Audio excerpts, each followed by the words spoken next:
സ്കൂളിലൊക്കെ പോകുന്നതിന് മുമ്പ് തന്നെ നമ്മളെ സൺഡേ സ്കൂളിൽ കൊണ്ടാക്കുന്നത്. എന്നെ സംബന്ധിച്ചിടത്തോളം ഓണസ്റ്റ് വിശ്വാസിയായിരുന്നു. എനിക്ക് അതിലൊരിക്കലും എൻ്റെ പേരൻസിനെ കുറ്റം പറയാൻ പറ്റത്തില്ല. കാരണം പോയി കന്യാകുമാരിയിൽ ചെന്ന് പഠിക്കുമ്പോഴാണ് സത്യത്തിൽ ഏറ്റവും വലിയ ചേഞ്ച് ഉണ്ടാകുന്നത് അവിടെ നിന്നാണ്. എൻ്റെ എന്ന് പറഞ്ഞാൽ സംസാരിക്കാൻ തന്നെ പേടിയായിരുന്നു. ഇപ്പോഴും ഇന്നിവിടെ ജീവനോട്ടിരിക്കേണ്ട വ്യക്തിയല്ല, ഇതിൽ കൂടുതൽ എന്ത് പോവാനാ എന്നൊരു മൈൻഡ് സെറ്റായി. നമസ്കാരം, ദ ഓണസ്റ്റ് എൻക്വയറിയിലേക്ക് എല്ലാവർക്കും സ്വാഗതമാണ്. ഈ ചാനൽ സബ്സ്ക്രൈബ് ചെയ്ത മിക്ക ആൾക്കാർക്കും മൈത്രേനെ നല്ല പരിചയമുണ്ട്. ഇന്ന് നമ്മള് ഗസ്റ്റായിട്ട് ജോയിൻ ചെയ്തിരിക്കുന്നത് അരുൺ ഉമ്മനാണ്. അരുൺ ഉമ്മനെ ഞാൻ പരിചയപ്പെടുത്തുന്നത് അരുൺ മൈത്രേനെ ഒരു ഇന്റർവ്യൂ ചെയ്തു. അരുണിന്റെ ആ കഥ കേട്ടപ്പോഴത്തേക്കിന് എനിക്കും അരുണും തമ്മിൽ ഒരുപാട് സിമിലാരിറ്റി ഉണ്ടായിരുന്നു. അതായത് ഞങ്ങൾ രണ്ടുപേരും വരുന്നത് ഒരു ക്രിസ്തീയ ബാക്ക്ഗ്രൗണ്ടിൽ ആണ്.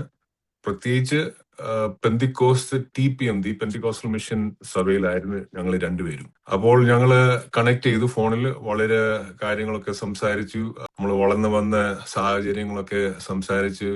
അങ്ങനെ വളരെ കണക്ഷൻ ഉണ്ടായി. അതിനുശേഷം പിന്നെ എനിക്ക് മനസ്സിലായത് അരുണിന്റെ ആ ചാനൽ യൂട്യൂബിലും സോഷ്യൽ മീഡിയയിൽ അരുൺ വളരെ ആക്റ്റീവാണ്. അരുണിന്റെ ചാനലിന്റെ പേര് ഹോളി മെസ്. അത് ഈ ഡിസ്ക്രിപ്ഷനിൽ അതിന്റെ ലിങ്ക് ഉണ്ടായിരിക്കും. അപ്പോൾ നിങ്ങൾ അരുണിന്റെ ചാനൽ സബ്സ്ക്രൈബ് ചെയ്യണം. അതുപോലെ ടെലിഗ്രാമിൽ നമുക്കൊരു ഗ്രൂപ്പ് ഉണ്ട്, എക്സ് പെന്തിക്കോസ് എന്ന് പറഞ്ഞ്. അരുണിനെ കുറച്ചും കൂടെ ഒന്ന് കൂടുതലായിട്ട് അറിയാൻ വേണ്ടിയാണ് അരുണെ നമ്മുടെ ഈ ചാനലിൽ ഇൻവൈറ്റ് ചെയ്തിരിക്കുന്നത്. അരുൺ, വെൽക്കം. Thank you. വളരെ സന്തോഷം. ഹോണസ്റ്റ് എൻക്വയറി എന്ന് പറയുന്ന ഈ ഒരു ചാനലും ഒരു എക്സ്പെന്തക്കോസ്റ്റൽ കമ്മ്യൂണിറ്റിയുടെ ഒരു എക്സ്റ്റൻഷൻ തന്നെയാണ്. ഹോളി മെസ് പോലെ ഇതിൻ്റെ ഒരു എക്സ്റ്റൻഷൻ തന്നെയാണ്. അപ്പം താങ്ക് യു ഈ ഒരു ചാനലിൽ ഒരു സംസാരിക്കാൻ ഓപ്പർച്യൂണിറ്റി തന്നതിന്.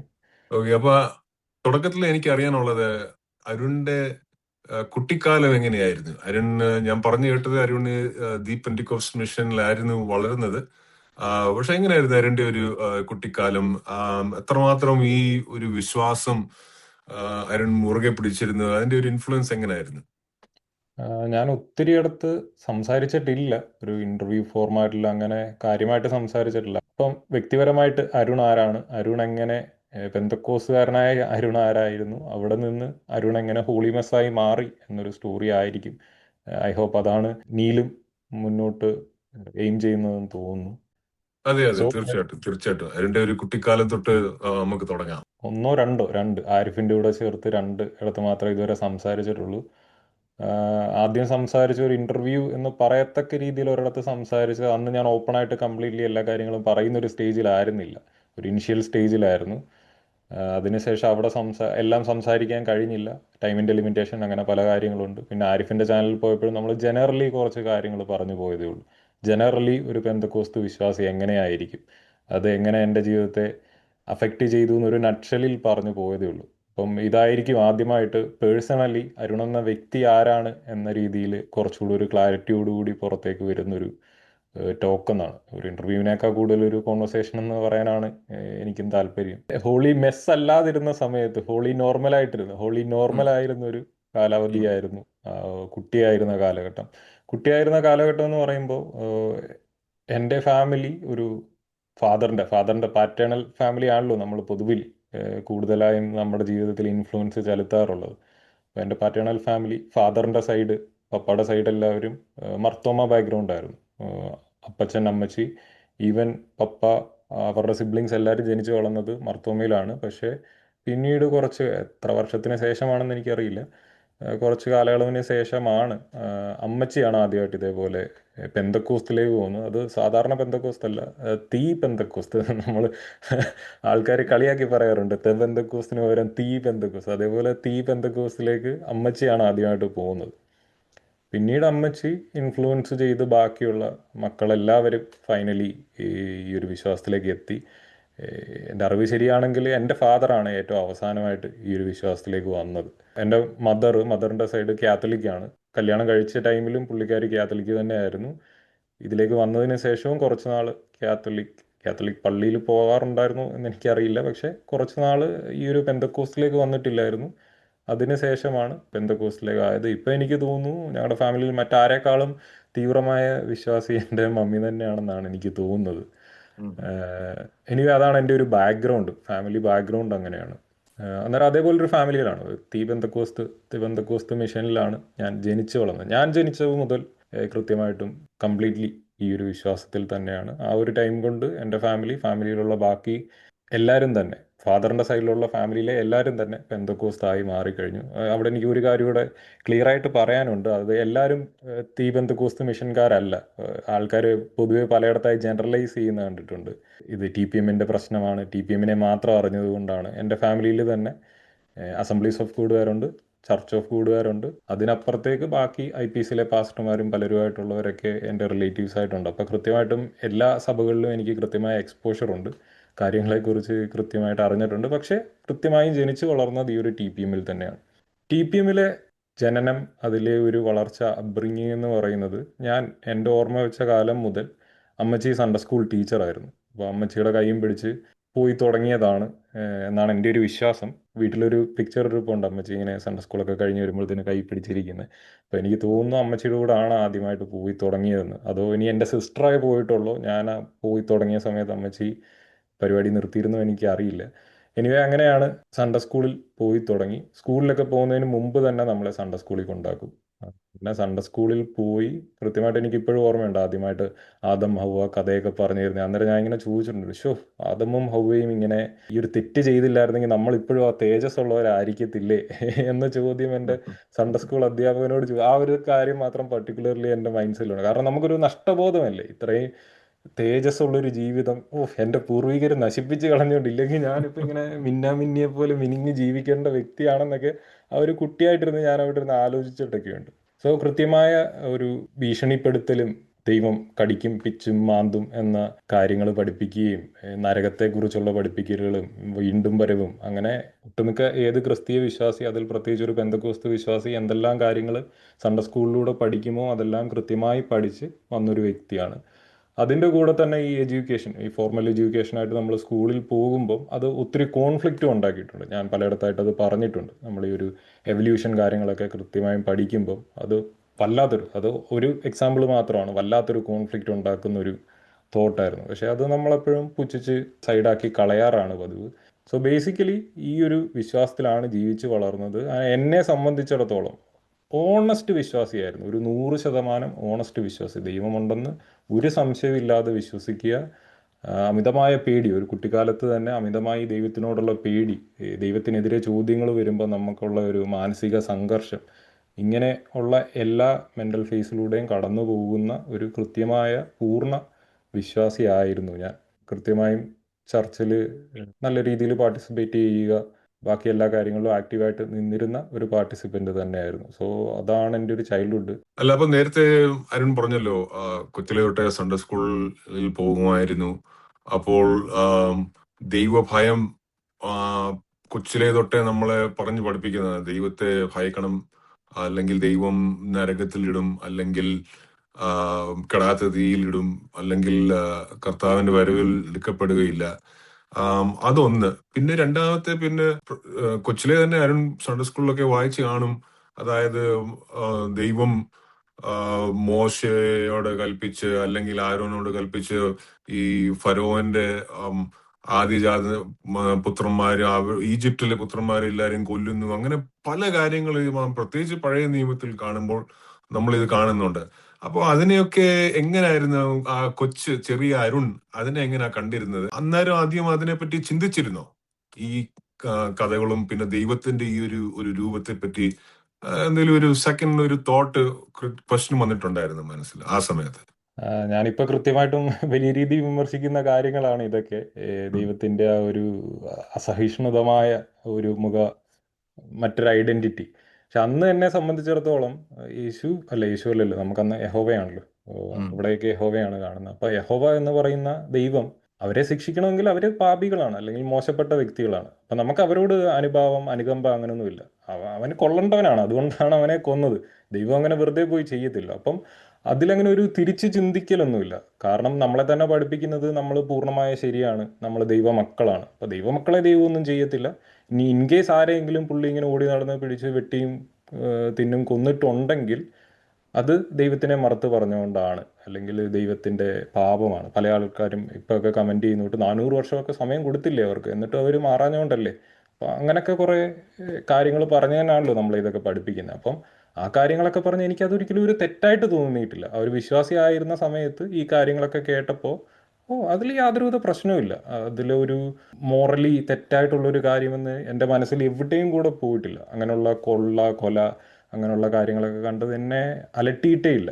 അതെൻ്റെ ജീവിതത്തിലൊരു സംശയം ഉണ്ടാക്കിയിട്ടില്ല. അരുൺ പറഞ്ഞ പോലെ തന്നെ ഇപ്പൊ ഇവര് പാവികളാ അല്ലെങ്കിൽ ഇവര് ശിക്ഷിക്കപ്പെടേണ്ട ആൾക്കാരാ, ഇവർക്ക് ഇത്രയും സമയം കൊടുത്തു മാനസാന്തരപ്പെടാൻ, എന്നിട്ടും ഒരു വ്യത്യാസം വന്നില്ല. അല്ലെങ്കിൽ ഞാൻ കേട്ടിട്ടുള്ളത് ഇവരുടെ ഫ്യൂച്ചർ ജനറേഷൻ ഒരുപക്ഷെ ദൈവത്തിന്റെ മക്കളെ കറപ്റ്റ് ചെയ്യും, അതുകൊണ്ട് അവരെ കംപ്ലീറ്റ്ലി വൈപ്പ് ഔട്ട് ചെയ്തു, അങ്ങനെയുള്ള ഒരു ജസ്റ്റിഫിക്കേഷനും.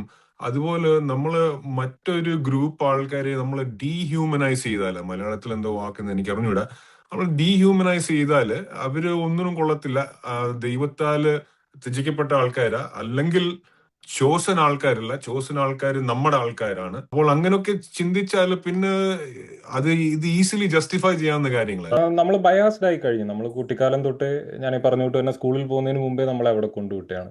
നമ്മളുടെ റിയാലിറ്റി ഇതാണെന്ന് പറഞ്ഞാണ് പഠിപ്പിക്കുന്നത്. നമ്മളൊരു സ്പെഷ്യൽ ആൾക്കാരാണ്, ചോസൺ വൺസ്, തിരഞ്ഞെടുക്കപ്പെട്ട വർഗമായി കഴിയുമ്പോൾ അതിന് പുറത്തു നിൽക്കുന്നവരെ നമുക്ക് ആ ഒരു നമ്മൾ പറയുന്ന കൃത്യമായ ഒരു വല്ലാത്ത വേർതിരിവുണ്ടായിരിക്കും. എൻ്റെ ഈ കുട്ടിക്കാലത്ത് ഇത് പറയുമ്പോഴാണ് എനിക്ക് ഓർമ്മ വരുന്നത്.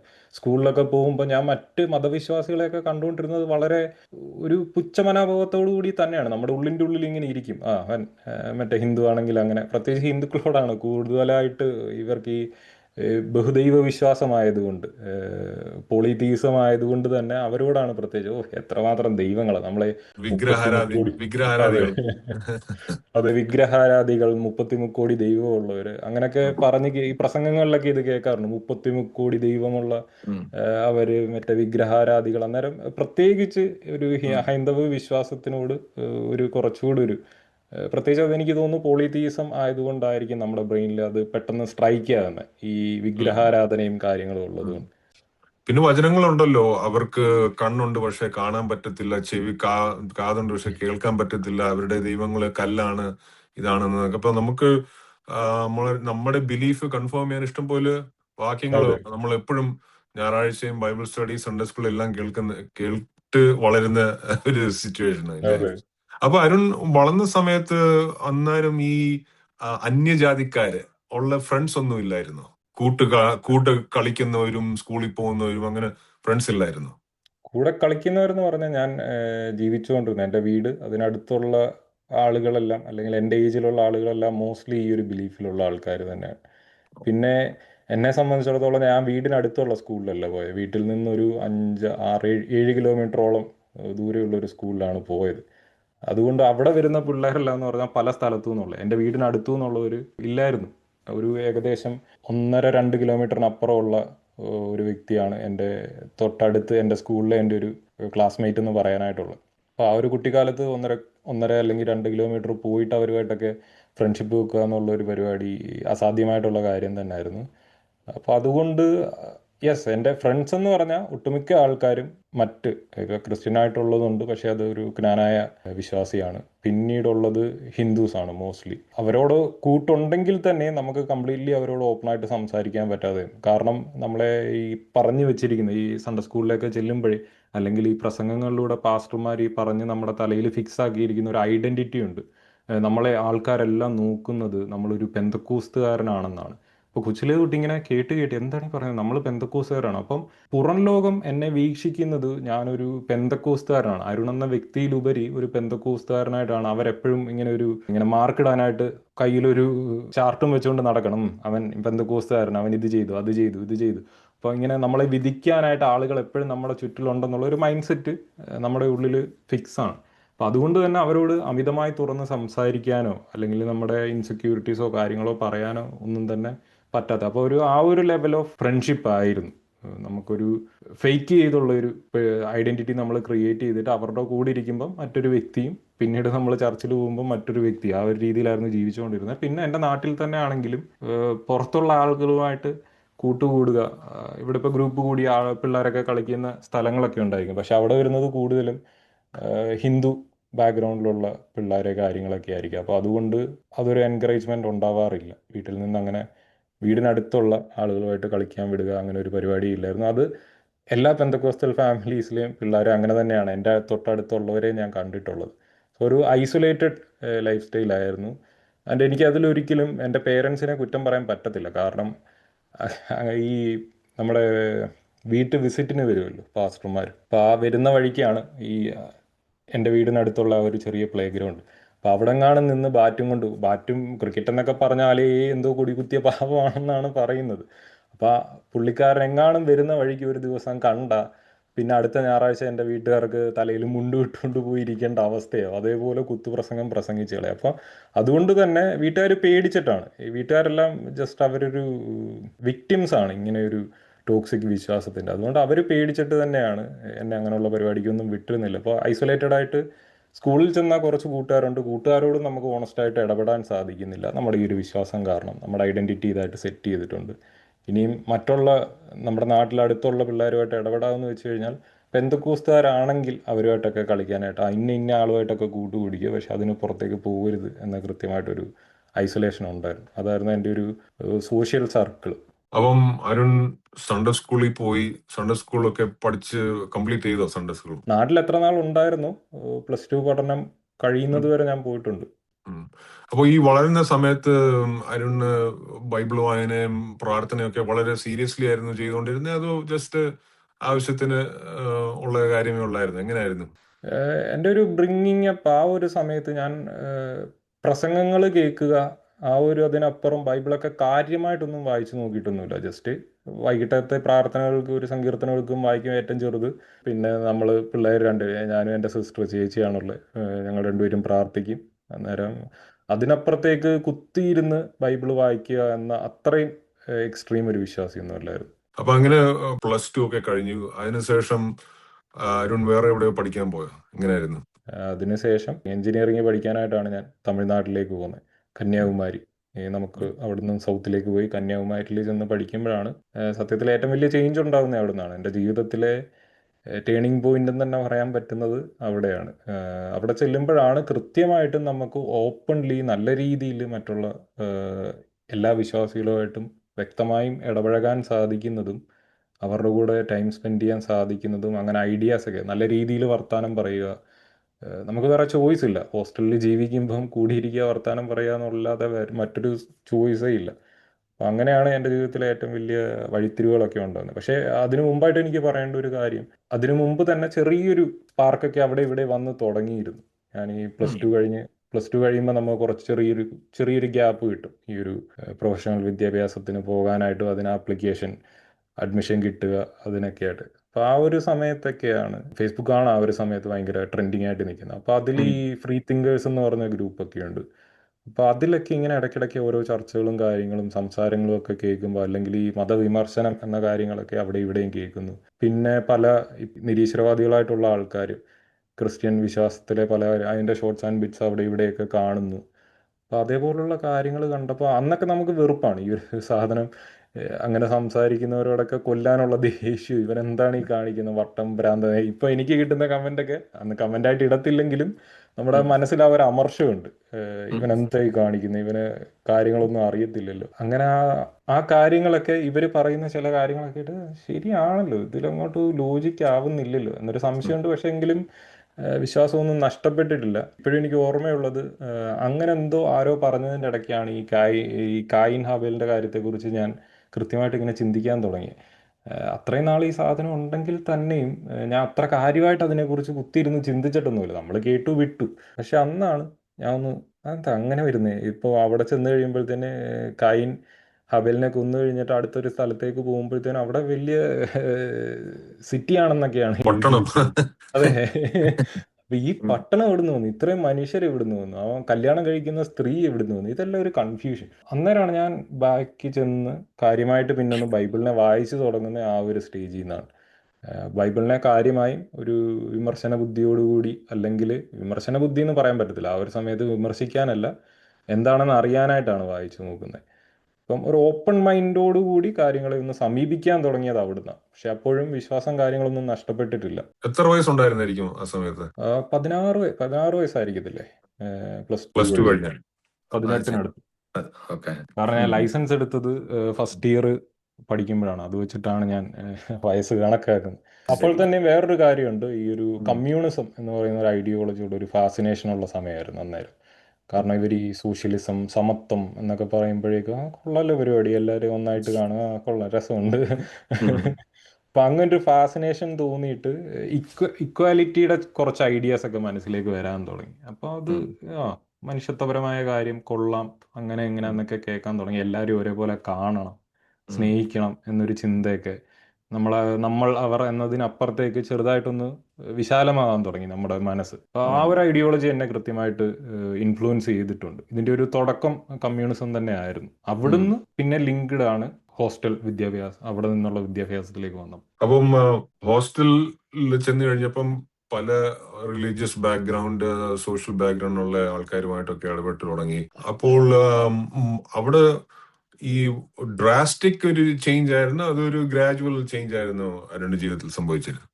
ഗ്രാജുവൽ ആയിരുന്നു, ഡ്രാസ്റ്റിക് ആയിട്ടുള്ള അങ്ങനെ ഒരിക്കലും പറയാൻ പറ്റത്തില്ല. ഞാൻ പറഞ്ഞ കൂട്ട് തന്നെ എപ്പോഴും ഞാൻ ഹോസ്റ്റലിനെയാണ് പ്ലേസ് ചെയ്യുന്നത്. പക്ഷെ ഞാൻ പിന്നീടാണല്ലോ നമ്മളിങ്ങനെ കുത്തിയിരുന്ന് ആലോചിച്ച് നോക്കുന്നത്, എന്നാലും എങ്ങനെയാണ് ഈ സാധനം പോയത്, ഇത്രയും ഇൻബോൺ ആയിട്ടുള്ള ഒരു സാധനം എങ്ങനെ ഇത് പോയി എന്നിങ്ങനെ പയ്യെ പയ്യെ ചിന്തിക്കും. അയ്യോ, അന്നിങ്ങനെ ചിന്തിച്ചിരുന്നു, അങ്ങനെ ഒരു കാര്യം ആലോചിച്ചിരുന്നു.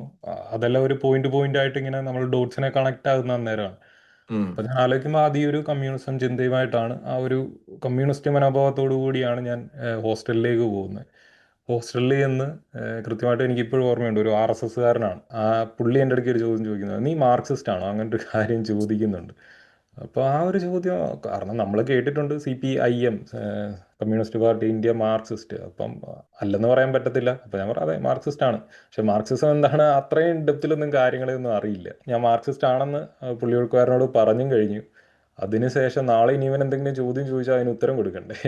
അപ്പം എന്താണെന്ന് അറിയാനായിട്ട് ഞാൻ കാര്യമായിട്ട് പിന്നെ അന്ന് ഇന്റർനെറ്റ് ഒക്കെ സുലഭമായിരുന്ന ഒരു സമയമായിരുന്നു. ഈ ജിയോ വന്നിട്ട്, ജിയോയുടെ ഒരു റെവല്യൂഷൻ വന്നിട്ട് ഇന്റർനെറ്റ് ഒക്കെ ഫ്രീ ആയിട്ട് നമുക്ക് ഇങ്ങനെ യൂസ് ചെയ്യാൻ പറ്റുന്ന ഒരു ടൈം. അപ്പം ഞാൻ കാര്യമായിട്ടിരുന്ന് ഇന്റർനെറ്റിൽ മാർക്സിസം എന്താണ് കാര്യങ്ങളെല്ലാം ഒന്ന് വായിച്ച് പഠിച്ചൊക്കെ നോക്കിയപ്പോഴാണ്, അതിലാണ് പിന്നെ ഏത്തീസം എന്നൊരു കാര്യം. അന്നേരം ഏത്തീസം അതെന്താണ്, അതിനു മുമ്പ് നമ്മൾ ഈ ദൈവമില്ല എന്ന് പറയുന്ന മൂഢനായിട്ട് മാത്രമേ അങ്ങനെ ഇത് കേട്ടുള്ളൂ. പക്ഷേ ഏത്തീസ്റ്റ് ഒരു ടേമേ, ആ ടേം ഡിഫൈൻ ചെയ്ത് ഒത്തിരി ആൾക്കാർ അങ്ങനെ ഉണ്ട്.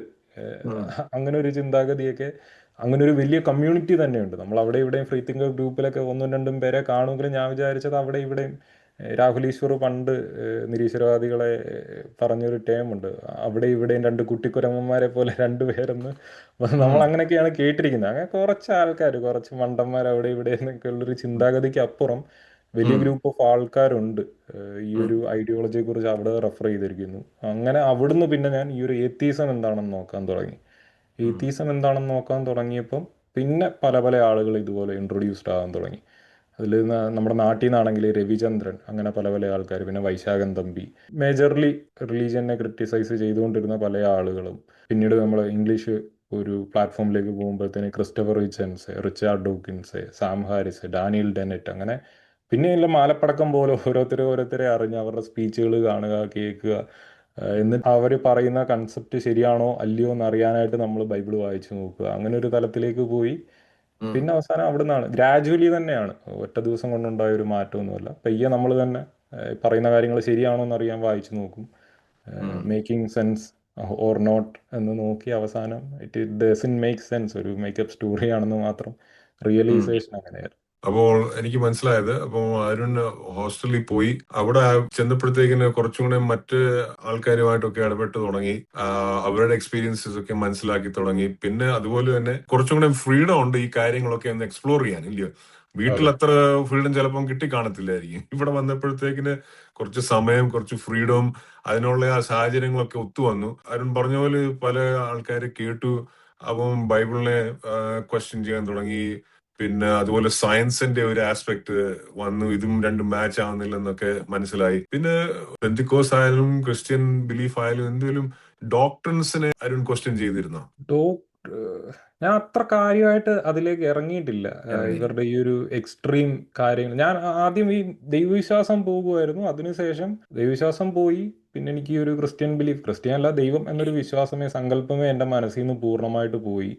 അതിനുശേഷം എനിക്ക് ബോധേഡ് ആവേണ്ട കാര്യമില്ലായിരുന്നു. നീലോടെ പറഞ്ഞ കൂട്ട് തന്നെ ഇത് ഒരുപക്ഷെ നേരെ ഓപ്പോസിറ്റ് ആയിരിക്കാം സംഭവിച്ചിരിക്കുന്നത് ഞാൻ നാട്ടിലായിരുന്നെങ്കിൽ. കാരണം നമ്മൾ എല്ലാ ഞായറാഴ്ചയും ഈ സഭായോഗവും കാര്യങ്ങൾക്കായിട്ടൊക്കെ പോകുമ്പം അവർ ഈ പറയുന്ന പേടിപ്പീര് കാരണം ഒരിക്കലും ചിലപ്പോൾ നമ്മൾ അങ്ങനെ ചിന്തിക്കാൻ സാധ്യതയില്ലായിരിക്കും. ഉം. നേരെ മറിച്ച് നമുക്ക് കിട്ടിയിരിക്കുന്ന ഒരു ലിബേർട്ടി എന്ന് പറയുന്നത് ആ ഹോസ്റ്റലിൽ ജീവിക്കുമ്പം അതിന് ചുറ്റുമുള്ള ആൾക്കാരാണ്. നമ്മൾ എങ്ങനെ ചിന്തിച്ചാലും അതിനെക്കുറിച്ച് ഒരു ചോദ്യം അങ്ങോട്ട് ചോദിച്ചാലും അതിനെക്കുറിച്ച് വൈഡായിട്ട് സംസാരിക്കാൻ ഇരുന്ന് കഴിഞ്ഞാലും അവർ ഇങ്ങനൊന്നും പറയരുത് ചോദിക്കരുത് എന്നൊക്കെ പറയാതെ അവർ അതിൻ്റെ കൂടെ അഡപ്പ് ചെയ്യുകയാണ്. ആ ശരിയാണല്ലോ. ഓ, അന്നേരം മറ്റുള്ള വിശ്വാസമാണ് കംപ്ലീറ്റ്ലി. ഇപ്പോൾ ഹിന്ദുക്കളാണെങ്കിൽ ഹിന്ദുക്കൾ, മുസ്ലിംസ് ആണെങ്കിൽ മുസ്ലിമുകൾ, അപ്പോൾ അവരും ഇങ്ങനെ ചിന്തിക്കും, ആ ഇത് ശരിയാണല്ലോ, അതങ്ങനെ വരാൻ പാടില്ലല്ലോ, ദൈവമാണെങ്കിൽ അങ്ങനല്ലേ ഇങ്ങനല്ലേ.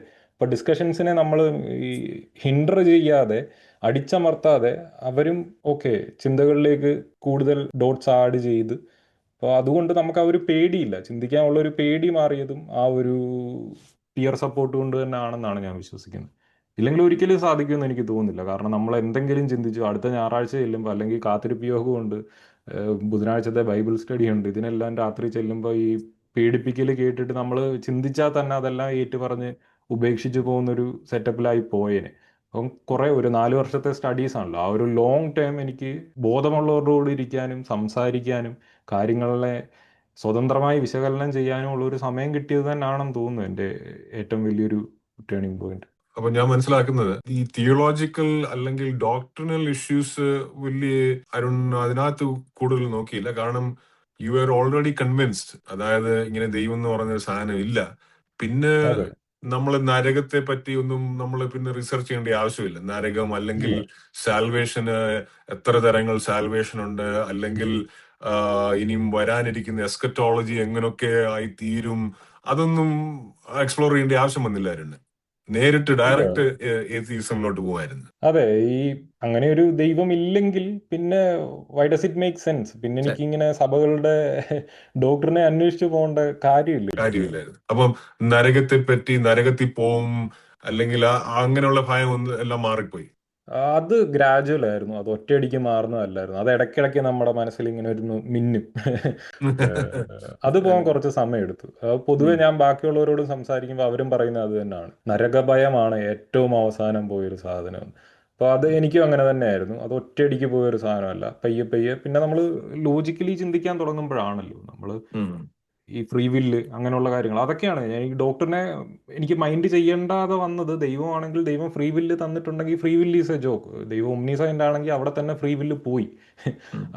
പിന്നെ എന്തിനാണ് ഈ ഒരു ജീവിതം, പിന്നെ ഞാൻ എന്തിനാണ് പേടിക്കുന്നത്? പുള്ളിക്കാരൻ്റെ കഴിവുകേടാണ് ഞാൻ ഇങ്ങനെ ആയിപ്പോയത്. ഉം. അപ്പോൾ പിന്നെ ഞാൻ അതിനെക്കുറിച്ച് പേടിക്കേണ്ട കാര്യമില്ല. നരകം ഉണ്ടെങ്കിൽ എന്താണ്, പുള്ളി എന്നെ സൃഷ്ടിച്ചു, ഇതിനപ്പുറത്തേക്ക് എനിക്ക് ജീവിക്കാൻ കഴിയില്ല. കാരണം പുള്ളി ഇങ്ങനെയാണ് ഡിസൈഡ് ചെയ്തിരിക്കുന്നത്. ഉം. ഫ്രീ വില്ലിനെയും പ്രീ നോളജ് അങ്ങനെ ഇങ്ങനെയൊന്നും പറഞ്ഞൊക്കെ ആളുകൾ വരും. നിങ്ങൾ എന്ത് പറഞ്ഞു കഴിഞ്ഞാലും ദൈവം ഒമ്നിസൈൻ്റ് ആണെങ്കിൽ ടൈമിന് പുറത്തിരിക്കുവാണെങ്കിലും ഹി ഉം. Already know that, so it doesn't make sense. അപ്പോൾ അങ്ങനെ ചിന്തിച്ചപ്പോൾ എനിക്ക് പിന്നെ ഡോക്ടറിനെ ചോദ്യം ചെയ്യേണ്ടതോ അതിൻ്റെ ഒന്നും ആവശ്യമില്ല. അവരുടെ അവരുടെ സെൻറ്ററായിട്ടുള്ള സാധനം തന്നെ പോയി കഴിഞ്ഞു. ആ സെൻറ്റർ ഉം. ഇല്ലെങ്കിൽ പിന്നെ അതിൻ്റെ ബ്രാഞ്ചസിന് സെൻസ് ഇല്ലല്ലോ. അപ്പോ ഇതെല്ലാം സംഭവിച്ചത് കോളേജിൽ പഠിക്കുന്ന, കന്യാകുമാരിയിൽ പഠിക്കുന്ന സമയത്താണ് ഇത് സംഭവിച്ചത്. പിന്നീട് അപ്പോൾ ഈ ഒരു ചേഞ്ച് വന്നപ്പോഴത്തേക്കിന് അരുണിന്റെ സ്വഭാവത്തില്, ആ സമയത്ത് സ്വഭാവത്തിൽ അല്ലെങ്കിൽ പെരുമാറ്റത്തിൽ എന്തെങ്കിലും വ്യത്യാസം വന്നതായിട്ട് ഓർമ്മയുണ്ടോ? കംപ്ലീറ്റ്ലി. അത് പല ആൾക്കാരും എൻ്റെ അടുക്കെ പറഞ്ഞിട്ടുണ്ട്. ഞാൻ ഈ കോളേജിൽ പോയിട്ട് തിരിച്ച് വന്നപ്പോൾ തന്നെ പല ആളുകളും പറഞ്ഞു, നീ പതിവിലും കൂടുതലായി സംസാരിക്കുന്നുണ്ട്. മറ്റേന്ന് പറഞ്ഞാൽ സംസാരിക്കാൻ തന്നെ പേടിയായിരുന്നു ഉം. പല കാര്യങ്ങളോടും, പല വ്യക്തികളോടും. ഞാൻ നേരത്തെ പറഞ്ഞിട്ട് തന്നെ നമ്മുടെ ഐഡന്റിറ്റി അങ്ങനെ ആക്കി വെച്ചിരിക്കുകയാണ്. നമ്മൾക്ക് ഒരു സംശയം ഉണ്ടായാൽ തന്നെ അതിനെതിരെ എന്തെങ്കിലും ചോദിക്കുവാണെങ്കിൽ നമ്മളെ അത് വല്ലാതെ ഭയപ്പെടുത്തും. അങ്ങനെയുള്ള പല കാരണങ്ങൾ കാരണം ഞാൻ അധികം സംസാരിക്കത്തില്ലായിരുന്നു. ഒറ്റപ്പെട്ട് വളരെ ഇൻട്രോവേർട്ടഡ് ആയിട്ടിരിക്കുന്ന ഒരു വ്യക്തി തന്നെ ഞാൻ. ഇൻട്രോവേർട്ട് ആണെന്നാണ് എൻ്റെ ഒരു വിശ്വാസം. ഒരു സബ്ജക്ട് റിലേറ്റഡ് ആയിട്ട് സംസാരിക്കുകയാണെങ്കിൽ ഞാൻ കുറെ കൂടെ സംസാരിക്കത്തുള്ളൂ. വ്യക്തിപരമായി ഇപ്പം നമ്മൾ രണ്ടുപേരും മീറ്റ് ചെയ്ത് കഴിഞ്ഞാൽ ചിലപ്പോൾ ഇത്രയും പോലും ഞാൻ സംസാരിക്കണമെന്നില്ല. അപ്പം അങ്ങനെ ഇരുന്ന എൻ്റെ ജീവിതത്തിൽ കൃത്യമായിട്ടും പേഴ്സണലി വളരെ മാറ്റം ഉണ്ടാക്കി. സോഷ്യലൈസിങ് സ്കിൽസ് ഇമ്പ്രൂവ് ചെയ്തു. അതിൻ്റെ കാരണം എനിക്ക് തോന്നുന്നത് ഈ ഒരു പേടി മാറിയതാണ്. അതുമാത്രമല്ലാതെ മനുഷ്യരെ നോക്കിക്കാണുന്ന രീതി, ഞാൻ നേരത്തെ പറഞ്ഞ തൊട്ട് എൻ്റെ കുട്ടിക്കാലം തൊട്ട് എൻ്റെ കൂടെയുള്ള സുഹൃത്തുക്കളാണെങ്കിൽ പോലും അവരെ ഒരു താഴ്ന്ന നിലവാരത്തിലാണ് ഞാൻ കണ്ടുകൊണ്ടിരുന്നത്. താഴ്ന്ന നിലവാരം ഇൻ എ സെൻസ് ദാറ്റ് അവർ നാളെ മരിച്ചു കഴിയുമ്പം നരകത്തിൽ പോകാനുള്ളവർ, ഞാൻ സ്വർഗത്തിൽ ഇരിക്കേണ്ട വ്യക്തി. ഓ, കഷ്ടം, ഇവരുടെയൊക്കെ കാര്യം കഷ്ടത്തിലായി തീരും, കഷ്ടം തന്നെ, മറ്റേ തീപ്പൊയ്കയിൽ എരിഞ്ഞു തീരേണ്ടവരാണല്ലോ എന്ന ഒരു സഹതാപത്തോടും ഒരു പുച്ഛത്തോടും കൂടിയൊക്കെ. പിന്നെ നമ്മളെ പറഞ്ഞു പഠിപ്പിച്ചിരിക്കുന്നത് നമ്മൾ തെരഞ്ഞെടുത്ത ദൈവത്തിന്റെ സ്വന്തം ജനം. മറ്റുള്ളവരെ പിന്നെ എങ്ങനെ ആയിരിക്കും നമ്മൾ കാണുന്നത്? ആണ്. അവര് സ്വന്തം അല്ലല്ലോ, ദൈവമാണ് നമ്മുടെ ഹയസ്റ്റ് റിയാലിറ്റി. അപ്പം ഉം. ആ ദൈവത്തിന്റെ വലതു ഭാഗത്തിരിക്കേണ്ട അബ്രഹാമിന്റെ മടിയിലൊക്കെ ഇരിക്കേണ്ട നമ്മളും അതിന്റെ കൂടെ അവിടെ ഇവിടെയുള്ള സാധാരണ വിശ്വാസികൾ എന്നുള്ള പുച്ഛം കാര്യങ്ങൾ പോയി എല്ലാ മനുഷ്യരെയും ഒരേപോലെ കാണുക, ഇക്വാലിറ്റി, ഇക്വിറ്റി, പിന്നെ സ്ത്രീകളോടുള്ള കാഴ്ചപ്പാട്. ഈ ഉഫ് ഉഫ് ഉഫ്. ഉം. ഉം. എനിക്ക് ഉം. സത്യം പറഞ്ഞ ആ ഒരു കാര്യം പറയുമ്പോൾ ഭയങ്കര, സ്ത്രീകളോടുള്ള കാഴ്ചപ്പാട് വളരെ മോശമായിരുന്നു. എനിക്ക് തന്നെ നാണക്കേട് തോന്നാറുണ്ട്. ഞാൻ എൻ്റെ എക്സ് ഗേൾ ഫ്രണ്ടിനോട്, പുള്ളിക്കാരി ഹിന്ദു ആയിരുന്നു, പുള്ളിക്കാരിയോട് ഞാൻ ഇടയ്ക്കിടയ്ക്ക് പറയും, നീ ഒരു കാര്യം ചെയ്യ്, നീ എൻ്റെ ചാനലിൽ വന്നിട്ട് ഞാൻ എന്തോരം പാട്രിയാർക്കലായിരുന്നു, എത്രത്തോളം ടോക്സിക് ആയിരുന്നു എന്ന കാര്യങ്ങളൊക്കെ ഒന്ന് നീ തന്നെ പറയണം. ഞാനത് പറയുന്ന മറ്റൊന്നിനും വേണ്ടിയിട്ടല്ല, ബാക്കിയുള്ളവർ റിയലൈസ് ചെയ്യണം ആ ഒരു ടോക്സിസിറ്റിയും. ഇങ്ങനെ ശ്വാസം മുട്ടിച്ചിട്ടുണ്ട് പുള്ളിക്കാരി, അവളത് കാണുന്നുണ്ടെങ്കിൽ. പക്ഷെ ഉം. ഇപ്പം ഞങ്ങൾ ഭയങ്കര നല്ല ഫ്രണ്ട്സാണ്, വൺ ഓഫ് മൈ ബെസ്റ്റ് ഫ്രണ്ടാണ്. ഉം. പക്ഷെ ആ ഒരു സമയത്ത് സ്ത്രീകളെ നമ്മൾ കണ്ടിരുന്ന ഒരു രീതി, ഉം. അത് നമ്മുടെ വീട്ടിൽ നിന്ന് തന്നെ ആണെങ്കിലും സഭയിലാണെങ്കിലും പ്രസംഗിക്കുന്ന അതൊക്കെയാണ്. പല കല്യാണങ്ങളിലെ പ്രസംഗങ്ങളെ കുറിച്ചൊക്കെ ഞാൻ കാര്യമായിട്ട് പറഞ്ഞിട്ടുണ്ട്. സ്ത്രീകളെ കണ്ടുകൊണ്ടിരുന്ന ഏറ്റവും വലിയൊരു ചേഞ്ച് എൻ്റെ ജീവിതത്തിൽ ഉണ്ടായിരുന്നത് ഇതാണ്. ഫെമിനിസം എന്ന ഐഡിയ ഒക്കെ വന്നത് അതിന് ശേഷമാണ്, ദൈവവിശ്വാസം പോയതിന് ശേഷമാണ് എനിക്ക് മനുഷ്യരെ എല്ലാം റിഗാർഡ്ലെസ് ഓഫ് ജെൻഡർ ഒരു ഇത് മാറ്റിയിട്ട് ഒരു മനുഷ്യൻ എന്ന രീതിയിൽ ഒരു മനുഷ്യനെ കാണാൻ തുടങ്ങിയത്. അങ്ങനെയാണ് മറ്റു മതവിഭാഗക്കാരോടുള്ള ആ ഒരു ഇൻടോളറൻസ് കാര്യങ്ങൾ. അല്ലതെ, ഞാൻ ലാസ്റ്റ് ഇട്ടൊരു വീഡിയോയിൽ ഞാൻ പറഞ്ഞിട്ടുണ്ട്, മനുഷ്യത്വം എന്ന് പറഞ്ഞൊരു കാര്യം വല്ലാതെ കൂടി. എമ്പതി, എമ്പതി എന്ന് ഉം. പറഞ്ഞ കാര്യം, മറ്റൊരു ഉം. മനുഷ്യന്റെ വേദനകളെയും കാര്യങ്ങളെയും മനസ്സിലാക്കുക.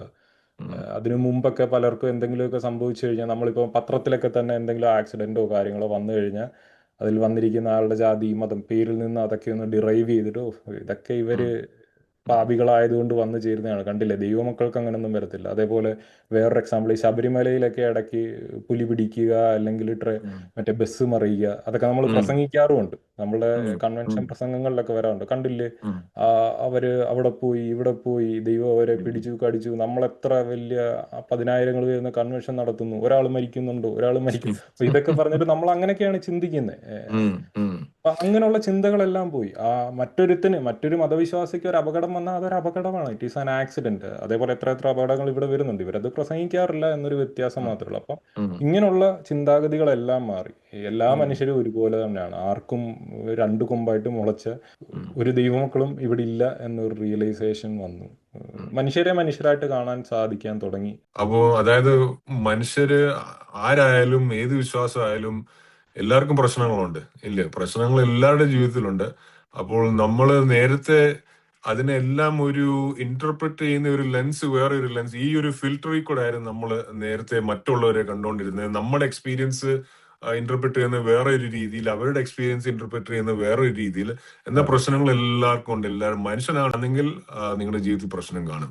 പിന്നെ ഈ പറഞ്ഞ പോലെ ഈ നമ്മുടെ ഈ കണ്ണീന്ന് ഈ കാറ്ററാക്ട് സർജറി ഉണ്ടല്ലോ, ആ കാറ്ററാക്ടിന്റെ വെള്ള ഇത് എടുത്ത് മാറ്റുമ്പോഴത്തേക്കിന് പിന്നെ നമുക്ക് ക്ലിയർ ആയിട്ട് കാണാം. ക്ലാരിറ്റി. അതുപോലെ അതുപോലത്തെ ഒരു ഒരു എക്സ്പീരിയൻസ് ആണ്. നമ്മൾ നേരത്തെ കാണുമ്പോൾ എല്ലാം അല്ലെങ്കിൽ മഞ്ഞ നിറത്തില് സൺഗ്ലാസസ് ഇട്ട് എല്ലാം മഞ്ഞായിട്ട് കാണുന്ന പോലെ, അത് എടുത്ത് മാറ്റി കഴിഞ്ഞാൽ പിന്നെ നമുക്ക് ഓ, ഇതൊരു മനുഷ്യനാ, ഹ്യൂമാനിറ്റി എന്ന് പറഞ്ഞ ഒരു സാധനം പിന്നെ നമ്മുടെ ആ ഒരു റിയാലിറ്റി ആയി മാറും. അതിനെനിക്ക് തോന്നുന്നു ഏറ്റവും വലിയൊരു എക്സാമ്പിൾ പറയാൻ പറ്റുന്ന, ഇന്ന് ഒരാൾ എനിക്കൊരു മെസ്സേജ് അയച്ചിട്ടുണ്ടായിരുന്നു, ഒരു TPM വിശ്വാസിയാണ്. ഉം. ആള് പറഞ്ഞത്, നാട്ടിലൊക്കെ TP മാർക്കിടയിലൊക്കെ ഞാൻ കുറച്ച് പോപ്പുലർ ആണെന്ന് പറഞ്ഞു. എന്നിട്ട് അതിന്റെ ശേഷം വിശ്വാസിയായിരുന്നപ്പോൾ എൻ്റെ മെന്റാലിറ്റി തന്നെ എനിക്ക് അവിടെ കാണാൻ പറ്റുന്നുണ്ട്. അവരെല്ലാം പറയുന്നത് ഇവൻ സാത്താനാണ്, സാത്താൻ,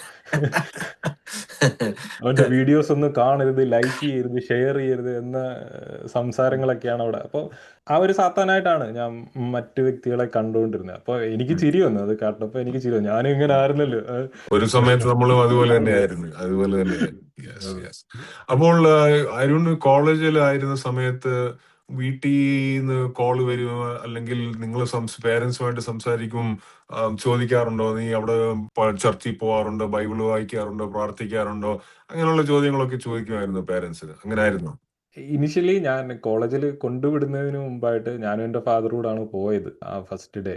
അപ്പം മൺഡേ ആണെന്ന് തോന്നുന്നു ആ ഒരു ബിഗിനിങ്. ഞായറാഴ്ച രാവിലെ ചെന്നൈ എഗ്മോർ എന്ന് പറഞ്ഞൊരു ട്രെയിനുണ്ട്, അത് രാവിലെ 6 സംതിങ്ങിനെങ്ങാണ്ട് എൻ്റെ കോളേജിനടുത്തുള്ള റെയിൽവേ സ്റ്റേഷനിലെത്തും. അവിടെ ചെന്ന് അതിനടുത്തുള്ളൊരു TPM ചർച്ചിൽ സഭായോഗം കൂടി അവരെല്ലാം പാസ്റ്റർമാരെല്ലാം കാണിച്ചതിന് ശേഷമാണ് എന്നെ കൊണ്ട് അവിടെ വിട്ടത്. ഞാൻ ഇൻട്രൊഡ്യൂസ് ചെയ്തു. അതിനുശേഷം അങ്ങോട്ട് പോയിട്ടേ ഇല്ല. ഞാൻ പോയിട്ടില്ല. അപ്പം വീട്ടിൽ നിന്ന് ചോദ്യം വരത്തില്ല? ഇന്ന് ഞാൻ എന്തെങ്കിലുമൊക്കെ കാരണങ്ങൾ പറയും. കുറച്ച് ദൂരമാണ്, അല്ലെങ്കിൽ ഉം.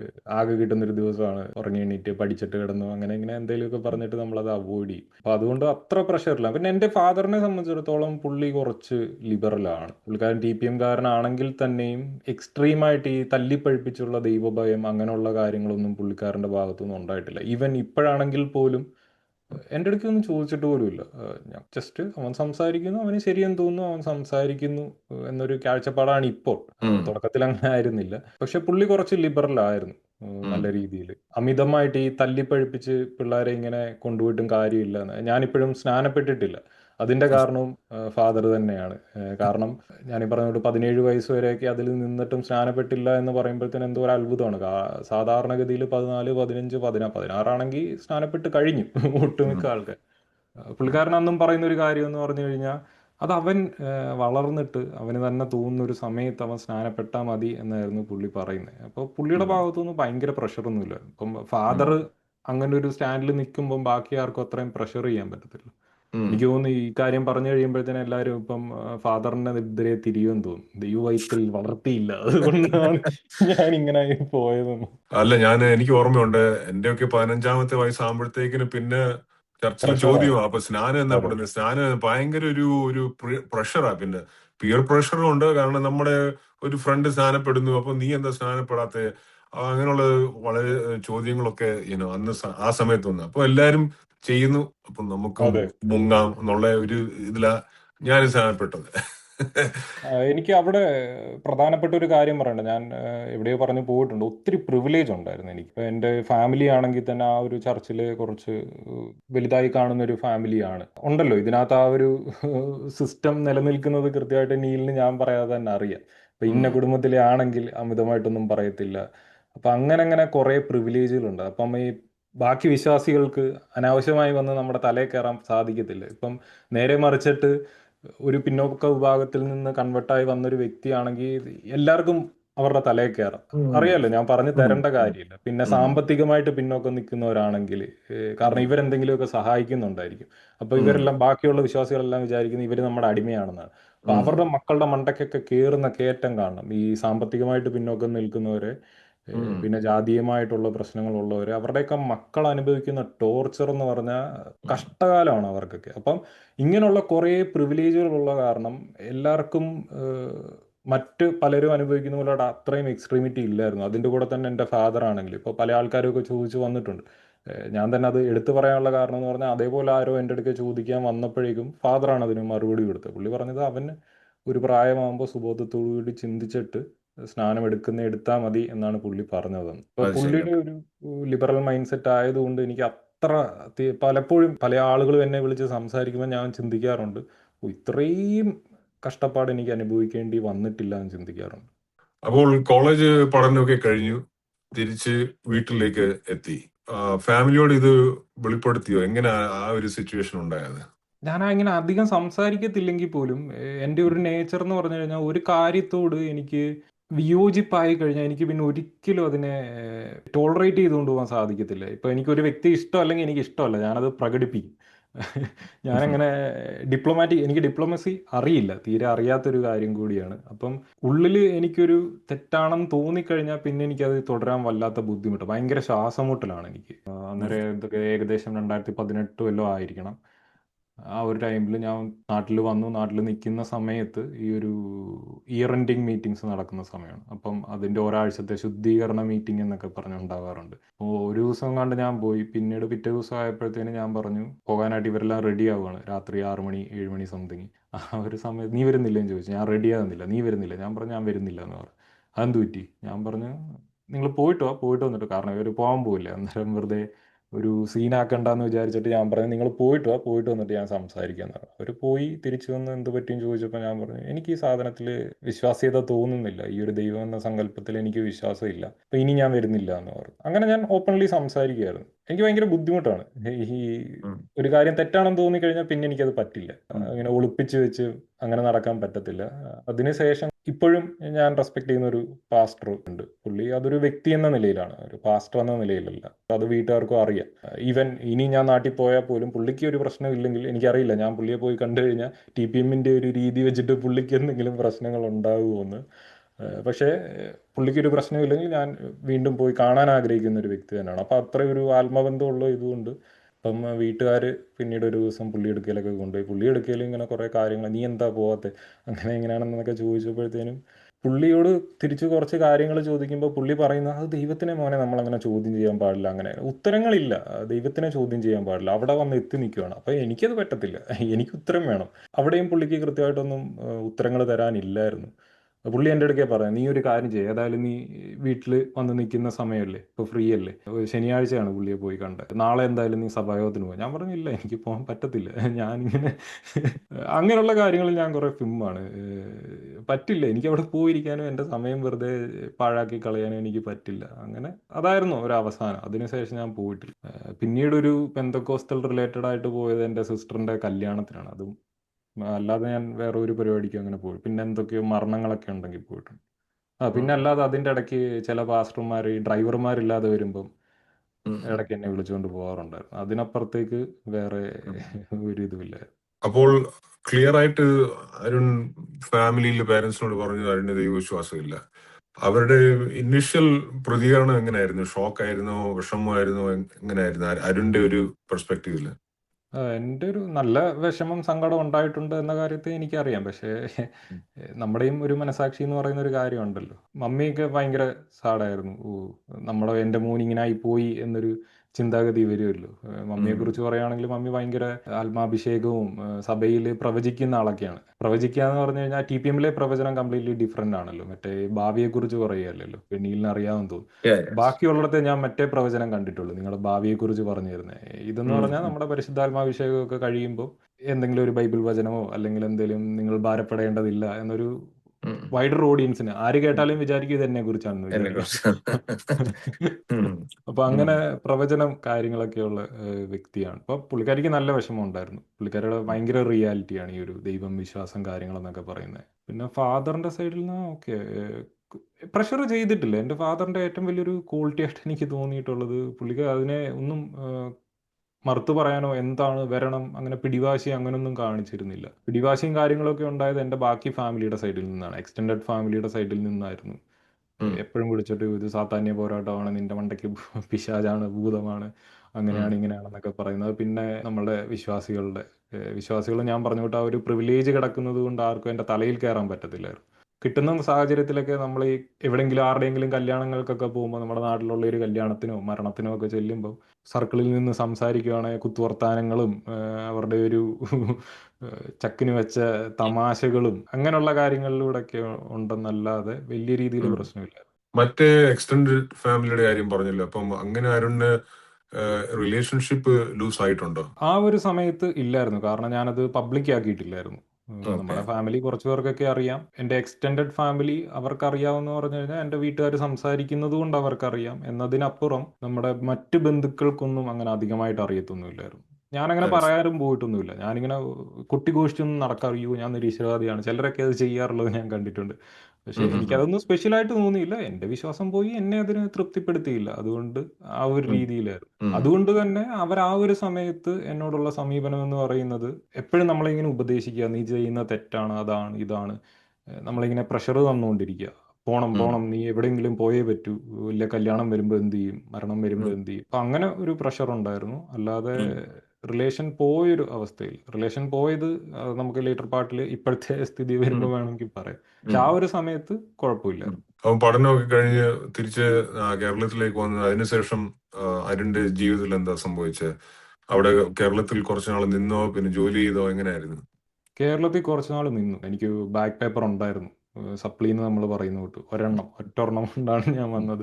ഫസ്റ്റ് സെമസ്റ്ററിലെ മാത്സുമായിട്ടാണ് വന്നത്. അപ്പോൾ അത് ക്ലിയർ ചെയ്യാനായിട്ട് കുറച്ച് നാൾ എടുത്തായിരുന്നു. ആ ഒരു ടൈമിൽ ഞാൻ നാട്ടിൽ നിൽക്കുന്നുണ്ട്. ആ ഒരു ടൈമിലായിരുന്നു കൂടുതലായിട്ടും നമ്മൾ ഈ പാസ്റ്റർമാരോടൊക്കെ ഡ്രൈവിങ് കാര്യങ്ങളൊക്കെ ആയിട്ടൊക്കെ പോയിട്ടുണ്ടായിരുന്നു. നമ്മൾ വെറുതെ നിൽക്കുന്നതുകൊണ്ട് അവരിടയ്ക്ക് വരും, ഫ്രീ ആണെങ്കിൽ വാ, അങ്ങനെ പോവാം, ഞാനും അവിടെ ഇവിടെയൊക്കെ പോയിട്ട് വരാം. ചില മറ്റേ കൺവെൻഷനുകളൊക്കെ പുറത്ത് പോയിട്ട് ഞാൻ ഇങ്ങനെ ഇരുന്ന് കൊള്ളാം കൊള്ളാം ചിരിക്കും ഞാൻ അവിടെ ഇരുന്നിട്ട്. അപ്പൊ ഒരു കാര്യം എനിക്ക് ക്ലിയർ ചെയ്യാനുണ്ട്. അപ്പം അരുൺ ഈ വിശ്വാസം വിട്ടു, അത് സംബന്ധിച്ച് അരുൺ ഒരു ഗ്രീഫ് അല്ലെങ്കിൽ അയ്യോ ഞാൻ ഇത്രയും നാള് വിശ്വസിച്ച കാര്യങ്ങളായിരുന്നു, അങ്ങനെയുള്ള ഒരു ഗ്രീഫോ റിഗ്രറ്റോ എന്തെങ്കിലും ആ സമയത്ത് ഉണ്ടായിരുന്നോ? റിഗ്രറ്റ് എന്ന് പറയുന്നത്, ഞാൻ ഈ സയൻസിന് അല്ലെങ്കിൽ പഠനത്തിന് എനിക്ക് ഏറ്റവും കൂടുതൽ റിഗ്രറ്റ് ഉണ്ടായത് ആ ഒരു സൈഡിലാണ്. എൻ്റെ പഠനത്തിനെ ഞാൻ വളരെ തുച്ഛീകരിച്ച് കണ്ടൊരു സമയമായിരുന്നു ഈ ഒരു വിശ്വാസിയായിരുന്ന സമയത്ത്. കാരണം അതെന്താ, കുട്ടിക്കാലം അതിന്റെ തൊട്ടേ കാരണം എന്താ? നമ്മളെ ഈ പറഞ്ഞു പഠിപ്പിക്കുന്ന ഇതാണ്. നമ്മളെ യഥാർത്ഥ ജീവിതം എന്ന് പറഞ്ഞാൽ ഈ മരണാനന്തര ജീവിതമാണ്. ഈ ലോകത്തിലെ ജീവിതം എന്ന് പറഞ്ഞാൽ നശ്വരവും അങ്ങനെ എന്തൊക്കെ കുറച്ച് വാക്കുകളുണ്ടല്ലോ ഇവരുടെ. ഉം, ഉം, അഴിഞ്ഞു പോകുന്നതും ഉം, തീയിൽ ശോധന ചെയ്യുന്നതുമായ പൊന്നിനേക്കാൾ നിന്റെ വിശ്വാസത്തിന്റെ എന്താ അങ്ങനൊരു ഉം, ബൈബിൾ വാക്യമുണ്ട്, മറന്നുപോയി, കംപ്ലീറ്റ് ഉം, അറിയുന്നത്. ഉം, ആ ഒരു വിശ്വാസം, ആ ഒരു അടുത്ത ജീവിതത്തിലെ ലക്ഷ്യത്തിന് വേണ്ടിയിട്ടുള്ള ഒരു പ്രയാണമാണ് ഏറ്റവും വലിയ കാര്യമെന്ന് നമ്മളെ ഇങ്ങനെ പറഞ്ഞു പഠിപ്പിച്ച് വെച്ചിരിക്കുന്നത് കൊണ്ട് തന്നെ ഞാൻ വിദ്യാഭ്യാസത്തിനെയൊക്കെ കണ്ടത് ജസ്റ്റ് സർട്ടിഫിക്കറ്റ് മേടിച്ച് ജോലി വാങ്ങാനുള്ള ഒരു ഉപാധി എന്ന രീതിയിലാണ്. ആൻഡ് ഐ ബെറ്റ് എല്ലാ പെന്തക്കോസ്ത് വിശ്വാസികളും വലിയൊരു മെട്രോപൊളിറ്റൻ സിറ്റിയിൽ ജീവിക്കുന്ന നല്ല ബോധവും വിവരവുമുള്ള പേരൻസിൻ്റെ മക്കളല്ലാത്ത എല്ലാ പെന്തക്കോസ്ത് വിശ്വാസികളും ഇതേ ഒരു മൈൻഡ് സെറ്റിലൂടെ ആയിരിക്കും പോയിട്ടുണ്ടായിരിക്കുക. വിദ്യാഭ്യാസം എന്ന് പറഞ്ഞാൽ ജസ്റ്റ് നമുക്കൊരു സർട്ടിഫിക്കറ്റ് കിട്ടാനും ജോലി മേടിക്കാനുള്ളത്. അതിനപ്പുറം ഈ ലോകം എത്ര അടിപൊളിയാണെന്നും അതിനകത്ത് എന്തുമാത്രം നമ്മളിങ്ങനെ അന്വേഷിച്ച് അങ്ങോട്ട് ഇറങ്ങിക്കഴിഞ്ഞാൽ ഇത് ഈ ചെന്ന് നിൽക്കാത്ത തരത്തിലുള്ള കാര്യങ്ങളുള്ള ഒരു ലോകമാണെന്നും നമ്മുടെ ക്യൂരിയോസിറ്റിയൊക്കെ ഇങ്ങനെ ബൾബ് കത്തിച്ച് ഇങ്ങനെ നടക്കാവുന്നൊരു തിരിച്ചറിവൊക്കെ വന്നത് ഈ ഒരു വിശ്വാസം പോയതിന് ശേഷമാണ്. നമുക്കിങ്ങനെ അൺലിമിറ്റഡ് ആയിട്ട് ക്വസ്റ്റ്യൻ ചെയ്യാം, ഉം, എന്തിനേയും ക്വസ്റ്റ്യൻ ചെയ്യാം, അതിൻ്റെ പുറകിന് നമുക്കിങ്ങനെ അന്വേഷിച്ചു പോകാം, നമുക്ക് ഇഷ്ടപ്പെട്ട കാര്യങ്ങൾ ഉണ്ടാവാം ജീവിതത്തിൽ, അതിന് വേണ്ടിയിട്ട് ടൈം സ്പെയർ ചെയ്യുക. അതൊന്നും പാപവും ദോഷവും ഒന്നും അല്ല. വളരെ നമ്മുടെ അറിവൊക്കെ കുറവാണ്. ഞാൻ അത് അവിടെ വളരെ ഇമ്പോർട്ടൻ്റ് ആയിട്ട് പറയേണ്ട ഒരു കാര്യം, ഞാൻ ജനിച്ചു വളർന്നതെല്ലാം വളരെ ചെറിയൊരു വില്ലേജിലാണ്. അപ്പം അതിൻ്റെ ഒരു ലിമിറ്റേഷനും ഉണ്ട്. എനിക്ക് ചുറ്റുമുള്ള ഒരു വായിക്കുന്ന ആൾക്കാർ പോലും ഇല്ല. അപ്പോൾ വായനാശീലം കാര്യങ്ങളൊന്നും വലുതായിട്ടില്ല. അപ്പോൾ ലോകത്തിനെ കുറിച്ചുള്ളൊരു കാഴ്ചപ്പാട് തന്നെ ചെറുതായിരുന്നു. അതിൻ്റെ കൂടെ ഇത്രയും ടോക്സിക് ആയിട്ടുള്ള ഐസൊലേറ്റഡ് ആയിട്ടൊരു സൊസൈറ്റി കൂടെ വളർന്നു കഴിഞ്ഞപ്പോൾ വിദ്യാഭ്യാസത്തിനെയും ലോകത്തിനെയും മനുഷ്യരെയും എല്ലാത്തിനെയും ഞാൻ ആ ഒരു ഇടുങ്ങിയ ചിന്താഗതി, നേരത്തെ നീല് പറഞ്ഞുകൊണ്ട് തന്നെ ആ ഒരു മങ്ങിയ ലെൻസ് വെച്ചാണ് കണ്ടുകൊണ്ടിരുന്നത്. അപ്പം ഇത് വിട്ട് കഴിഞ്ഞപ്പോഴാണ് ഞാൻ തിരിച്ചറിയുന്നത് മനുഷ്യരെല്ലാം ഇത്ര അടിപൊളിയാണെന്നും ലോകം എന്ന് പറഞ്ഞാൽ ഇത്ര അടിപൊളിയാണെന്നും നമുക്ക് ചുറ്റുമുള്ള ഈ ഒരു ലൈഫ് എന്ന് പറഞ്ഞാൽ എത്ര പ്രീഷ്യസ് ആണെന്നും ഉം, ലോകത്തിലെ ജീവിതം എത്ര പ്രീഷ്യസ് ആണെന്നും. ഇപ്പോൾ ലൗകികനാണ് ഈ സംസാരിക്കുന്നത് എന്നൊക്കെ പറഞ്ഞ ആൾക്കാർ വരും. പക്ഷേ നിങ്ങൾ അതിനകത്ത് നിൽക്കുന്നതുകൊണ്ടാണ് ഈ ഒരു തോന്നലൊക്കെ വരുന്നത്, ഇതൊക്കെ എന്തോ നശ്വരമാണ്. ഉം, അപ്പം അത്രയും പ്രിഷ്യസ് ആയിട്ടുള്ള ഒരു കാര്യം എന്നെ ഐസൊലേറ്റ് ചെയ്ത് വെച്ച് ഇതൊന്നും വ്യക്തതയോടുകൂടി ചിന്തിക്കാനോ അതിനെ അനുഭവിക്കാനോ അതിനെ ചോദ്യം ചെയ്യാനോ ഉള്ള കഴിവുകളെ മുരടിപ്പിച്ചതിൻ്റെ ഒരു വല്ലാത്തൊരു വിഷമം എനിക്കുണ്ടായിരുന്നു. കാരണം ഈ ഒരു സാധനം ഇല്ലായിരുന്നെങ്കിൽ മേ ബി ഉം, ഞാൻ ഇന്ന് നിൽക്കുന്ന നിലയിലായിരിക്കത്തില്ലായിരിക്കാം ഉം, നിൽക്കേണ്ടിയിരുന്നത് എന്നൊരു റിഗ്രറ്റ്, എക്സ്ട്രീം ഉം. റിഗ്രറ്റ് അതിപ്പോഴും ഉണ്ട്. അതിപ്പോഴും ഉം. തീർച്ചയായിട്ടും ഉണ്ട്. അപ്പോൾ ഇത് കഴിഞ്ഞപ്പോ അരുണ് സ്വീഡനിലേക്ക് വരുവാന്നോ, ഫ്യൂച്ചർ സ്റ്റഡിയിലേക്ക്? അങ്ങനെ ആയിരുന്നു ഒരു ട്രാൻസിഷൻ? അല്ല, അതിൻ്റെ ഇടയ്ക്ക് കുറച്ച് നാൾ ബാംഗ്ലൂര്, ഉം. തമിഴ്നാട്, ഹൈദരാബാദ് അങ്ങനെ കുറേ ഇടത്ത് വർക്ക് ചെയ്തിട്ടുണ്ട്. ഓ, അത് ശരി. Okay, okay. ആ കാലഘട്ടത്തിൽ എന്തെങ്കിലും പ്രത്യേകിച്ച് ഒരു എക്സ്പീരിയൻസോ ഓർമ്മകളോ അല്ലെങ്കിൽ മാറ്റങ്ങൾ എന്തെങ്കിലും വന്നിട്ടുണ്ടോ? മാറ്റങ്ങളുള്ളത് ഈ പറഞ്ഞ കൂട്ട് കമ്മ്യൂണിസം എന്നൊരു സാധനം അതിനെ ഡിബങ്ക് ചെയ്ത് അത് പോയി. നമ്മുടെ ഈ മതവിശ്വാസം പോലെ ഒരു കമ്മ്യൂണിസ്റ്റ് വിശ്വാസം ഉണ്ടായിരുന്നു, ആ സാധനം പോയി. പ്രാക്ടിക്കൽ അല്ലാത്തൊരു സാധനമാണെന്ന് തിരിച്ചറിവ് കാര്യങ്ങൾ വന്നു. പിന്നീട് ഒത്തിരി ആൾക്കാരെ കേൾക്കാനും എസൻസ് പോലെയുള്ള അവരുടെ വീഡിയോസ് കാര്യങ്ങൾ അങ്ങനെ അതിൻ്റെ 2019 അവരുടെ രാജീവ് ഗാന്ധിയിൽ വെച്ചുള്ള ഒരു പരിപാടിക്ക് പോയി. അങ്ങനെ പിന്നെ ഒത്തിരി ആൾക്കാരെ ഞാൻ മീറ്റ് ചെയ്തു. ഉം, എൻ്റെ ജീവിതത്തിൽ വലിയൊരു ചേഞ്ച് ഉണ്ടാക്കിയ കാര്യം, റാദർ ദാൻ നമ്മൾ ഈ മതങ്ങളുടെ പുസ്തകങ്ങൾ വായിക്കുക അത് ഇതിനപ്പുറത്തേക്ക് എൻ്റെ ജീവിതത്തിൽ ഏറ്റവും ചേഞ്ച് ഉണ്ടായത് ഈ സുഹൃത്തുക്കളെ ഉണ്ടാക്കിയതിലൂടെയാണ്. ഡിജിറ്റൽ പെൻ പാൽസ് എന്ന് പറയുന്നത് അത് മൈത്രേനാണ് അതിൻ്റെ ഒരു റീസൺ എന്ന് പറയുന്നത്. മൈത്രേൻ ഏതോ ഒരു ഇൻ്റർവ്യൂവിൽ ഇതേപോലെ പുള്ളിക്കാരൻ്റെ കുട്ടിക്കാലത്ത് പുള്ളിക്കാരൻ്റെ അമ്മയ്ക്ക് ഉണ്ടായിരുന്ന പെൻ പാൽസിനെ കുറിച്ച് ഇങ്ങനെ പറഞ്ഞു. അപ്പോൾ അങ്ങനെ ഇപ്പോഴും അങ്ങനെ ഒരു സെറ്റപ്പ് ഉണ്ടോ എന്ന് അറിയാനായിട്ട് ഞാൻ തപ്പിപ്പോയി. അങ്ങനെ ഡിജിറ്റൽ പെൻ പാൽസിലൂടെ ഞാൻ ഒത്തിരി എൻ്റെ പാർട്ട്ണറിനെ ഞാൻ അങ്ങനെയാണ് മീറ്റ് ചെയ്തത്. ഉം, അപ്പോൾ അതേപോലെ ലോകത്തിൻ്റെ പല ഭാഗത്തു നിന്ന് ദ ലെവൽ ഓഫ് ഫ്രണ്ട്ഷിപ്പ് എന്ന് പറഞ്ഞു കഴിഞ്ഞാൽ, റഷ്യയിൽ എനിക്കൊരു ഫ്രണ്ട് ഉണ്ടായിരുന്നത്, രണ്ട് ക്രൊച്ചറ്റ് ചെയ്ത് നമ്മുടെ ഡോൾസ് ഉണ്ടല്ലോ, ഉം, ഉം, ഉം, ഉം, അങ്ങനെ ഉം, രണ്ട് ക്രൊച്ചറ്റഡ് ഡോൾസ്, ഒന്ന് എനിക്ക് ഒന്ന് എൻ്റെ സിസ്റ്ററിനുമായിട്ട്. അത് എൻ്റെ നെഫ്യൂ ഇൻഹെറിറ്റ് ചെയ്തിട്ടുണ്ട് ഇപ്പം. പിന്നെ വേറെ ഒരു ഫ്രണ്ട് ഇങ്ങനെ എസ്റ്റോണിയയിലുള്ള പെയിന്റിങ്സ് പെയിന്റ് ചെയ്തിട്ട് എനിക്ക് അങ്ങനെ ബർത്ത്ഡേ ഗിഫ്റ്റ്സും കാര്യങ്ങളുമായിട്ട്, പിന്നെ ജപ്പാനിൽ നിന്ന്, അങ്ങനെ പല കൺട്രീസിൽ നിന്ന് ആ ഒരു ലെവലിൽ ഒരു ഫ്രണ്ട്ഷിപ്പ്, ഞങ്ങൾ അങ്ങോട്ടും ഇങ്ങോട്ടും ഫിസിക്കലി ലെറ്റേഴ്സ് എഴുതുക, ഗിഫ്റ്റ് അയക്കുക എന്ന ലെവലിലുള്ള ഫ്രണ്ട്ഷിപ്പ് കാര്യങ്ങളൊക്കെ ഒത്തിരി ഡെവലപ്പായി. അതിൽ നിന്നുണ്ടായ ഏറ്റവും വലിയ ബെനിഫിറ്റ് എന്ന് പറഞ്ഞാൽ എൻ്റെ ഒരു ചിന്താഗതി വലിയ രീതിയിൽ മാറി. നമ്മുടെ ആ ഒരു ചെറിയ മൈൻഡ് സെറ്റ്, ഇപ്പം കേരളത്തിലാണെങ്കിൽ തന്നെ അത് പെന്തക്കോസ്തിൽ നിന്ന ആളാണ്, പെന്തക്കോസ്തിൽ നിൽക്കുമ്പോഴേ അത് ഭയങ്കര ലിമിറ്റേഷനാണ്. അതിന് പുറത്തേക്ക് ഇന്ത്യ ആ ഒരു കൺട്രിയിൽ നിന്ന് അതിൻ്റെ ഒരു ലിമിറ്റേഷൻ കുറേതുണ്ട്. അപ്പം അങ്ങനെയുള്ള പല കാര്യങ്ങളിൽ നിന്ന് മാറി നമ്മളെ ഒരു നമുക്ക് മറ്റ് കൺട്രിയെ കുറിച്ചുള്ള അറിവെന്ന് പറഞ്ഞാൽ നമ്മളുടെ മീഡിയാസിലൂടെ ആയിരിക്കുമല്ലോ.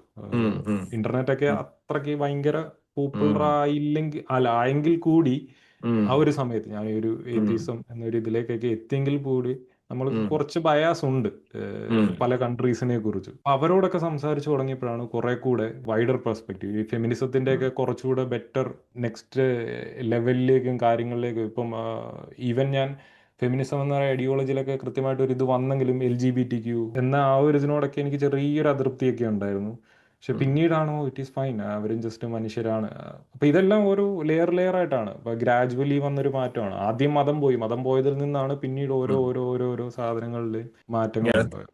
ഞാൻ എന്റെ മനസ്സിൽ വരുന്ന ഒരു പിക്ചർ എന്ന് വെച്ചാൽ, ഓക്കെ, ആദ്യം ഒരു കിണറ്റിനകത്തായിരുന്നു, പിന്നെ ആ കിണറ്റിൽ നിന്ന് വെളി വന്നു, ആ സർക്കിൾ ഇങ്ങനെ നമ്മളിപ്പോ ഏറ്റവും താഴത്തെ തട്ടി നിൽക്കുമ്പോൾ ചെറുതായിട്ടല്ലേ കാണത്തുള്ളൂ. ഒരു ലെവലൂടെ പൊങ്ങുമ്പോഴത്തേന് കുറച്ചുകൂടെ വലിയ ആകാശം കാണാം, ഒരു ലെവലൂടെ പൊങ്ങുമ്പോഴത്തേന് കുറച്ചുകൂടെ വലിയ ആകാശം കാണാം. അത് പിന്നെ വെളി വന്നു, പിന്നെ നമ്മുടെ നാടും വിട്ട് പിന്നെ വേറെ സ്റ്റേറ്റ്, ആ ബൗണ്ടറി, ആ സർക്കിള് ഇങ്ങനെ ഇൻക്രീസ് ചെയ്തുകൊണ്ടിരിക്കുക. പിന്നെ ലോകമായി ആ സർക്കിൾ ആ ഒരു ബൗണ്ടറി. അപ്പോഴത്തേക്കും അതിന്റെ കൂടെ തന്നെ അതേപോലെ നമ്മുടെ അരുണിന്റെ മനസ്സും വികസിച്ചു, ഇല്ലയോ? മനസ്സ് ഈ ജിയോഗ്രഫിക്കൽ ബൗണ്ടറി വികസിക്കുന്ന മാതിരി തന്നെ മനസ്സിന്റെ ആ ലിമിറ്റേഷനും ബൗണ്ടറികളും ഒക്കെ വികസിച്ചെന്ന് പറയാം, ഇല്ലയോ? പലപ്പോഴും ഞാൻ ഒരു സംസാരിച്ച് തുടങ്ങിയ സമയത്ത് എൻ്റെ ഒരു മൈൻഡ് സെറ്റ്, ആ ഒരു ഇടുങ്ങിയ ചിന്താഗതിയൊക്കെ എനിക്ക് ഇപ്പോഴും ഓർമ്മയുണ്ട്. പല കാര്യങ്ങളും പറയുമ്പോൾ നമുക്ക് പെട്ടെന്ന് ഇങ്ങനെ തോന്നുമല്ലോ, വെറുതെ ഇങ്ങനെ സംസാരിക്കുന്നത്. പക്ഷെ അത് നമ്മൾ അറിയാനായി ശ്രമിച്ചു, അതെന്തുകൊണ്ടാണ്. കുറച്ചുകൂടി ഓപ്പണായിട്ട് ചോദ്യങ്ങൾ ചോദിച്ച് അതിനെ മനസ്സിലാക്കാൻ ശ്രമിച്ചു. അതിൽ ലോജിക്ക് ഉണ്ടെങ്കിൽ അത് അഡ്മിറ്റ് ചെയ്യാൻ ബുദ്ധിമുട്ടായിട്ട് വന്നില്ല. എനിക്ക് ഒത്തിരി മിക്കവാറും ആൾക്കാരോട് പറയാനുള്ളത്, നിങ്ങൾ അമിതമായിട്ട് വായന അത് ഇതുമൊക്കെ ഒന്നും ഇല്ലെങ്കിലും ഒത്തിരി ഫ്രണ്ട്സിനെ ഉണ്ടാക്കുക, പല ആളുകളുമായിട്ട് സംസാരിക്കുക. അവർ വായിച്ചവരായിരിക്കുമല്ലോ, അവരുടെ പെർസ്പെക്റ്റീവ് വരുമ്പോഴത്തേന് നമ്മളെ ചലഞ്ച് ചെയ്തുകൊണ്ടേ ഇരിക്കുക. നമ്മുടെ ആ ഒരു ചിന്താഗതി ഇതാണ് ശരിയെന്ന് പറഞ്ഞ് ജീവിക്കാതെ പുതിയ ആളുകളെ മീറ്റ് ചെയ്യുക. നമ്മളെ ചലഞ്ച് ചെയ്യുന്നതാണെങ്കിൽ നമ്മൾ ഒരു പിടി മാറി നിൽക്കാതെ വൈ ഈസ് ദാറ്റ്, എന്തുകൊണ്ടാണ് എനിക്കൊരു ഒഫൻസീവായിട്ട് തോന്നിയത്, കൂടുതൽ ചോദ്യങ്ങൾ ചോദിക്കുക. ഒഫൻസീവായത് എൻ്റെ കുറ്റം കൊണ്ടാണോ അതോ അയാളുടെ കുറ്റം കൊണ്ടാണോ? നേരെ മറിച്ചും വരാം. ചിലപ്പോൾ അയാൾ ലോകവിവരക്കേടായിരിക്കാം പറയുന്നത്, അതുകൊണ്ട് നമുക്ക് സഹികേട് വരാം. പക്ഷെ ജസ്റ്റ് ബി ഓപ്പൺ, കഴിയുന്നത്ര സുഹൃത്തുക്കളെ ഉണ്ടാക്കുക. ഞാനിങ്ങനെ ഇവിടെ വായിച്ചിട്ടുണ്ട്, നമ്മള് സെയിം ഒരു കോൺസെപ്റ്റ് ആണ്. നമ്മൾ ട്രാവൽ ചെയ്യുവാണെങ്കിൽ, പല രാജ്യങ്ങളൊക്കെ പോവാണെങ്കിൽ നമ്മുടെ ചിന്തയും നമ്മുടെ ആ ലോകവീക്ഷണം പോലും അതിന് മാറ്റം വരും. പലർക്കും അങ്ങനെ ട്രാവൽ ചെയ്യാനുള്ള മീൻസ് കാണത്തില്ല, അല്ലെങ്കിൽ സമയം കാണത്തില്ല. സാധാരണ നമുക്ക് പരിചയമില്ലാത്ത ഒരു കാര്യത്തോടായിരിക്കും നമുക്കൊരു വെറുപ്പും ഒരു പേടിയും ഒക്കെ ഉള്ളത്. അപ്പൊ അങ്ങനെ വരുമ്പോഴത്തേക്കിനൊക്കെ നമുക്കൊരു ചിലപ്പോ ഒരു ഹിന്ദുവിനോടോ അല്ലെങ്കിൽ മുസ്ലിം അല്ലെങ്കിൽ ലെസ്ബിയനോടായിരിക്കും നമുക്കൊരു എതിർപ്പ്. അപ്പൊ അങ്ങനെയുള്ള ഒരു വ്യക്തിയോട് നമ്മൾ സംസാരിക്കുക, അവരെ കൂടുതലായിട്ട് അറിയുക, അവരുടെ അനുഭവങ്ങൾ കേൾക്കുക, അവരെ മനസ്സിലാക്കാൻ തുടങ്ങുമ്പോഴത്തേക്കിന് ഈ മതിലുകള് താഴെ വീഴും, ഇടിഞ്ഞു പോകും. അപ്പോൾ അങ്ങനെ അറിയുക. നമുക്ക് ചിലർക്ക് പേടി കാണുമോ, അവരോട് സംസാരിച്ചാൽ നമ്മൾ അവരുടെ കൂട്ടായി പോകുമോ? എനിക്കത് പുട്ട് ഫോർവേഡ് ചെയ്തത് ഏറ്റവും നന്നായി. എനിക്ക് അങ്ങനെയുള്ള ആളുകളെയൊക്കെ പരിചയപ്പെടുമ്പം എനിക്ക് ഭയങ്കര നാണക്കേടായിരുന്നു. അയ്യോ, ഇവരെ എനിക്ക് അറിയാമെന്ന് പറഞ്ഞു കഴിഞ്ഞാൽ മറ്റുള്ളവരെന്നെ മറ്റൊരു കണ്ണോടുകൂടി കാണുമോ എന്നൊരു ചിന്തയൊക്കെ ഉണ്ടായിരുന്നു. ഇപ്പൊ എന്നെ സംബന്ധിച്ചിടത്തോളം അവർ ചിന്തിക്കുന്നവർ ചിന്തിച്ചോട്ടെന്നേ. എനിക്ക് ഓർമ്മയുണ്ട്, ഞാന് പണ്ട് ഹിന്ദുക്കളെ രക്ഷയുടെ മാർഗത്തിലേക്ക് കൊണ്ടുവരാൻ ഞാൻ വളരെ പ്രവർത്തിച്ച ഒരാളാണ്. അപ്പൊ ആ സമയത്ത് എന്റെ റിലേഷനിലുള്ള ഒരാൾ എന്നോട് പറഞ്ഞ, നീ അതൊക്കെ ചെയ്യുന്നത് കുഴപ്പമില്ല, പക്ഷേങ്കിലും നീ അവരുടെ കൂട്ടായി പോകരുത്. അവര് ആരുടെ ഒരു എക്സാമ്പിളും പറഞ്ഞു, ഇങ്ങനെ ഒരാള് ഹിന്ദുക്കളെ രക്ഷിക്കാൻ പോയി പിന്നെ ഹിന്ദുവായി മാറിയെന്ന് ഒരു എക്സാമ്പിളും പറഞ്ഞു തന്നു. അപ്പൊ ഈ പേടി എപ്പോഴും ഉണ്ട് മനസ്സിൽ, നമ്മൾ അവരുടെ കൂട്ടായി പോകുമോ എന്നുള്ള അതെ ഒരു അതെ. ഭയമുണ്ട്. Yeah. അപ്പോൾ മറ്റ് സ്ഥലങ്ങളിൽ പോയി ജോലി ചെയ്തു. ലോകത്തിൽ പല ആൾക്കാരുമായിട്ട് ഡിജിറ്റൽ ഫ്രണ്ട്ഷിപ്പ് ഒക്കെ ഉണ്ടായി. മൈൻഡ് സെറ്റ് ഒക്കെ ഒരു ബ്രോഡനായി, വൈഡനായി. അതിനുശേഷം എന്താ സംഭവിച്ചത്? പക്ഷെ അപ്പോഴേക്കും കുറെ ലേറ്റ് ആയിരുന്നു. ഞാൻ ഒരു ദിവസം ഓൾമോസ്റ്റ് കമ്മിറ്റഡ് സൂയിസൈഡ്.